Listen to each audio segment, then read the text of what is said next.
Guys, nag-grocery. Hindi. Magtitingin kami anong mabibili namin. Ito tayo. Pag hindi, punta tayo ng 7-Eleven. Bibili lang ako ng muffin. Muffin. Ibig mo ko nito. Tagat ko. Ay, patabi. Mahal dito na. Ha? Si binili na lang kami. Bibili lang ako ng muffin. Okay guys, bibili na lang kami ng muffin kasi ang mahal.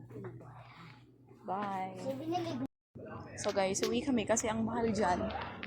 Mas mahal pa sa 7-Eleven. Katabi lang kasi siya ng hospital. Just craving for muffin.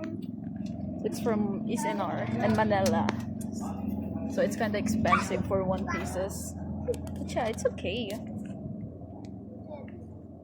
We're gonna go home now. Go to 7-Eleven because these kids do want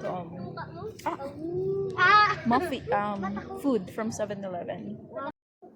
Hi guys, 7-Eleven.